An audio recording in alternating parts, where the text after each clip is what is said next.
இருந்தால் லைக்காவில் வேலை போகும். 60 மில்லியன் பவுண்ட் வரி நிலுவை. அரசியலிலும் சறுக்கல், வியாபாரத்திலும் சறுக்கல். தை மாதம் 31ஆம் தேதி லைக்காவின் பணியாளர்கள் 316 பேர் வேலையை இழக்க உள்ளனர். பிரித்தானியாவில் பணியாற்றுகின்றவர்களில் 90% வேலை நீக்கப்பட 50க்கும் உட்பட்டவர்களே பிரித்தானியாவில் இருந்து பணியாற்ற உள்ளனர்.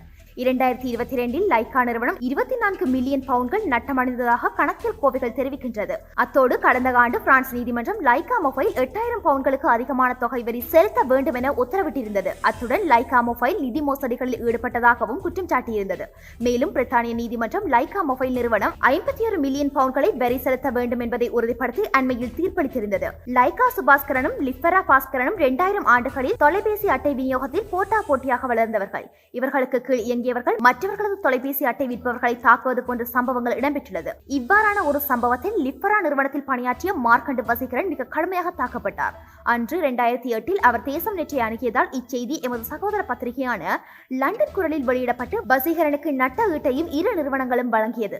இது பற்றி தேசம் நெற்றுக்கு தெரிவித்த வசீகரன் தற்போது தனது இடது கண் பார்வையை இழந்துவிட்டதாகவும் 2008 நடந்த சம்பவங்களை மீளவும் எண்ணி பார்த்தார். மேற்படி வன்முறை சம்பவம் பிரித்தானியாவின் மான்செஸ்டர் பகுதியிலேயே இடம்பெற்றது. 20 ஆண்டுகளுக்கு முன் தங்கள் வியாபார விளம்பர நிலைகளுக்காக மல்லு கட்டிய இரு நிறுவனங்களும் கடந்த 20 ஆண்டுகளில் அமோக வளர்ச்சியை எட்டின. லிஃபரா பாஸ்கரன் மொபைல் வியாபாரத்தை விற்று முற்றிலும் தமிழ் சூழலுக்கு தனது எஞ்சிய காலத்தை கழிக்க எண்ணியுள்ளார்.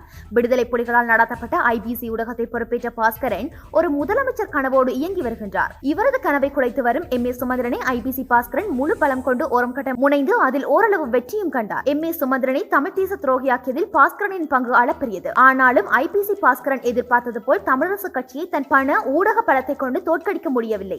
சுமந்திரனையும் கட்சியையும் விட்டு துரத்த முடியவில்லை. இப்போதும் ஐபிசி பாஸ்கரனின் முதலமைச்சர் கனவுக்கான தடை விலகவில்லை. மாறாக அல்லிராஜா சுபாஸ்கரன் நேரடியாக அரசியலில் குதிக்கும் ஆர்வத்தை கொண்டிருக்கவில்லை. ஆனால் அரசியலில் தான் ஒரு கிங் மேக்கர் ஆக வர வேண்டும் என்ற ஆசை நிறையவே உள்ளது. லண்டனில் 24 மில்லியன் பவுண்ட்களை நட்ட கணக்கு 2022 காட்டப்பட்டாலும் இலங்கை தேர்தலில் பணத்தை வாரி எரித்தார். தமிழ் பொது வேட்பாளராக சங்கு அரியநேத்திரன் நிறுத்தப்பட்டு அவரது வெற்றிக்கு நிதி வாரி வழங்கப்பட்டது. மறுபுறம் ஜனாதிபதி ரணிலுடைய தேர்தல் பிரச்சார நிதியையும் அல்லிராஜா சுபாஸ்கரனை வழங்கியதாக நெருங்கிய வட்டாரங்கள் தெரிவிக்கின்றன. ஜனாதிபதி தேர்தலில் ரணிலின் வெற்றியை உறுதிப்படுத்தவே தமிழ் பொது வேட்பாளர் களமிறக்கப்பட்டதாகவும் தெரிய வந்தது. இதனை தமிழ் பொது வேட்பாளரை ஆதரித்தவர்கள் முற்றாக மறக்கின்றனர். மேலும் பாராளுமன்ற தேர்தலிலும் தெற்கில் ரஞ்சன் ராமநாயக்கவுக்கு 15 லட்சம் சம்பளம் கொடுத்து ஒளிவாங்கியில் போட்டியிட வைத்தார். வடக்கில் சங்க சின்னத்தில் முதலீடு செய்தனர். சும்மா கிடந்த சங்கை ஊதிக்கெடுத்த கதையாக அது முடிந்தது. அதன் பாராளுமன்ற உறுப்பினர்களில் செல்வம் அடைக்கலநாதனை தவிர ஏனையவர்கள் தங்கள் பாராளுமன்ற ஆசனங்களை இழந்தனர். டி ஆனந்த சங்கரியின் தமிழர் விடுதலை கூட்டணிக்கும் நிதி வழங்கப்பட்டதாக கூறப்படுகிறது.